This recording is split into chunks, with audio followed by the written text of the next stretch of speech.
All right, so now we've got it all set up for the settlement phase. For the first time, the settlement, you always draw the first day story events. So we will do that. We'll draw the first day. The survivors wander, drawn to a blooming light in the distance. They find the serene comfort of a towering pile of lanterns and a small collective of scared people. On a deep instinctual level, they know this area is safe and they make it their home. Now you roll 1d10. We'll see. A 6, that's going to be 8 survivors. 8 unnamed survivors plus the 4 returning survivors. We have a population of 12 for our settlement.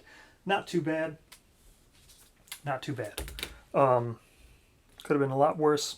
It's fine. Good enough. So now, oh, well, we're not completely done. Well, we're done with first day. You don't use the card anymore. Now you go to the book. So you do the returning survivors. You nominate a survivor to start off with, and we're going to nominate Myles because he's got that fear of the dark disorder. He can never go out again anyway. He's now the stallion of the settlement. His racing days are over. So he's our nominated survivor. So Myles steps forward and gains +1 courage. So we'll mark that. They lead the other survivors in learning to speak to one another. Yes, that's right. The man who's afraid of the dark is now our leader, and he's leading everyone. They discuss the situation, realize they must hunt to survive. We're adding the white lion to our quarry. Awesome. So our first quarry is white lion. We'll go ahead and add that. Then we gain language, which I have right here. So language innovation. So with the language innovation, our settlement gains +1 survival limit. So we had a 1 survival limit because in the fight everyone was able to use 1 survival. So you get it from naming your settlement. I haven't named the settlement yet. I don't know what name I'm going to call it. If someone wants to leave a comment, I might take that. Or anybody can request anything. Any good name would be fine. Otherwise, I'll have it named for the next video. So that would give us 1 survival limit. This gives us 2, so we're at survival limit of 2. Language also gives us the encourage survival action, which means we can spend a survival to encourage someone to stand up, which is very helpful. Getting knocked down is terrible.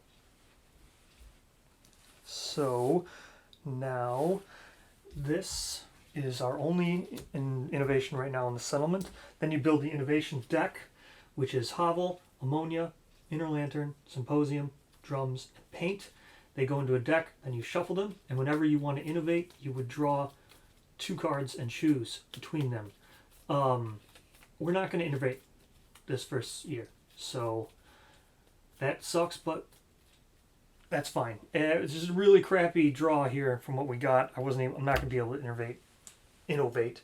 Would have been good, but hides at a premium. As you can see, we only have the 2 hide. We're going to trade in the shimmery mane to get 2 hide. And that's it. And I really need those hides. So hides are too premium for us to be innovating this year. So now we've built the innovation deck. Next, armed with language, Myles actively names the glowing center of their home, the Lantern Horde. So now we get the Lantern Horde. It's our building. So we add that. The nominated survivor sits in front of the Lantern Horde in awe and gains +1 understanding. So we'll mark that down. And they skip the next hunt phase, which he was going to do anyway, because he hates the dark. So he's never going to go on any hunt ever again.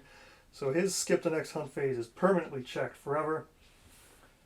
And that is the end of the returning survivors. Then it says go back to the card, but the only thing left on the card is don't return this to the deck. So that's it. Now, normally we'd follow these. Survivors return, you'd gain endeavors, but we did all that first. That's the only time we'll be doing all that first. Now we gain endeavors, so we have 4 endeavors to spend. We update the timeline, which we will do right now. So we're done with year 1. Then no one died. We have no milestones to check. But you know what? We do develop. We're going to spend our endeavors. We're going to spend 3 of them. right away to get the skinnery, organ grinder, and the bone smith. Now we had 4. We could have not bought all of them, but we're going to buy something from all of them. So we did. We needed all 3. Sometimes you can not buy like the organ grinder if you don't feel you're going to use it, but we're doing it. So get all 3. We'll spend our 4th endeavor right away, just so we don't have to worry about whether or not we spent it. And we're going to go right to the organ grinder, and we're going to get some stone noses. Right away, there's our 4 endeavors spent. Now, we are going to develop and build the rest of our stuff.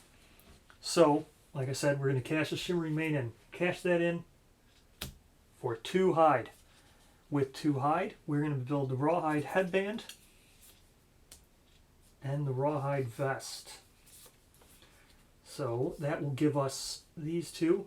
We'll make a blue infinity here. With the blue infinity on the rawhide vest, you can spend your action to reveal the top 2 AI cards. Look at them and then place them back however you want. It's really good for avoiding something that you don't want to have happen right now. With the rawhide vest, if we get a red affinity, we can get +1 evasion for the survivor who's wearing that. So let's get that red affinity. Now, normally you can get the rawhide gloves, but we have no hide, so what we're going to do to get that red affinity is we're going to spend our bone here. Spend the bone, and we're going to get a bone dagger to complete this affinity.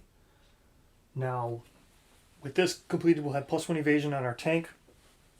Plus, when he attacks, on a perfect hit, he'll gain 1 survival. Right now, we have no ways of gaining survival. We have no, like, departing survivors gain +1 survival. We have nothing. So, everybody who was out last hunt, who will gain all the hunt experience, so we'll mark 1 hunt experience for everybody.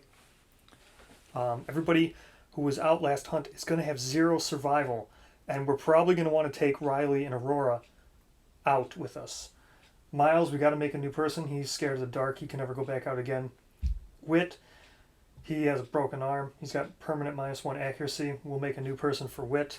So we're going to take 2 new survivors with us. They'll have 1 survival each, but these other 2, they're not going to have any survival. So we're going to have to gain it via the stone noses, because then on arrival before the showdown, they'll gain +1 survival. So we'll also put this on the tank as well. This will make sure the tank has survival to spend right away, and unless we make the tank one of the new people.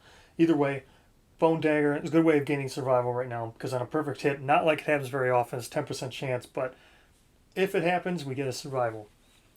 So, next, we will, this cat eye here, the eye of the cat, we're going to keep this till we get the Catarium.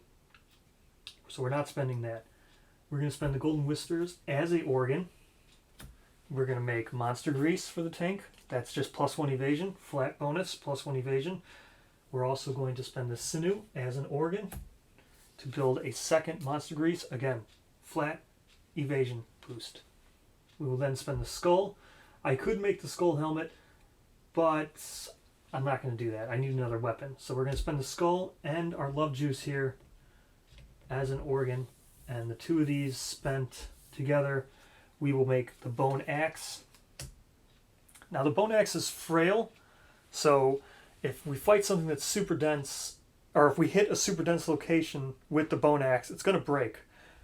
But the lion does not have any super dense locations. He has impervious locations with the mane, but no super dense locations.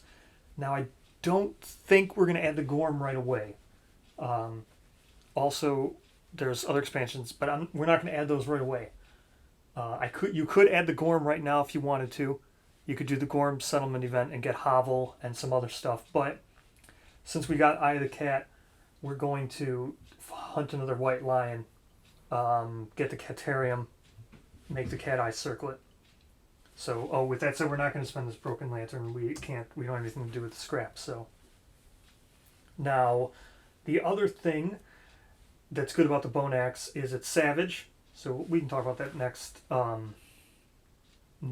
video. But this is good because I'm going to want someone to start building towards axe proficiency. So there's a lot of good weapons in the game that use axes. Also, if I decide to add the Gorm right away, that Gorm's axe is really good. We'd be going for that. Now the dagger proficiency, I don't know if the tank will want to be using dagger proficiency. I mainly just made this to try to gain survival right away. But the it's also got high speed, which is not super great when you have weak survivors and the trap is bad to draw. So that's risky. I don't even know if I want to... Well, it's best on the tank because the tank would be able to take it. So that's why the tank would use it if the trap was drawn. But dagger might not be something we'll keep. However, I do have the Giggle Lion as well. So maybe the daggers... Looks like daggers might be a thing. Might look into doing daggers. Now the other thing... So we'll have someone with Bone Axe. I think that we'll probably give Riley the Bone Axe. She was the one who did not gain the +1 strength bonus, so the extra strength of 3 will really help for her. Aurora, she did gain the extra strength bonus, so she'll continue to just go ahead and use the Founding Stone. Because it will increase the strength since she was the one who threw the Founding Stone last time. So that will be good. The other thing... the other weapon, well, the tank would use the Bone Dagger. The other thing is, so the 4th survivor would use the Founding Stone. It's also good to have someone with Fist and Tooth weapon proficiency. So maybe Riley will just use, or maybe Aurora will continue to use Fist and Tooth because she gained the strength. It's really good to have a Fist and Tooth master. So that might be another route I would go down. That would be really helpful to get the Fist and Tooth weapon proficiency. So we'll see what happens. So we'll probably... I'll put all the gear together and everything next time before the next video. But thank you very much for watching. Hopefully it was entertaining. Hopefully people enjoy it. But I don't know. I always watch these in Paint. I love painting minis. So I'll watch it. I'll put it in the background. So, thank you very much for watching. I'll see you in the next video.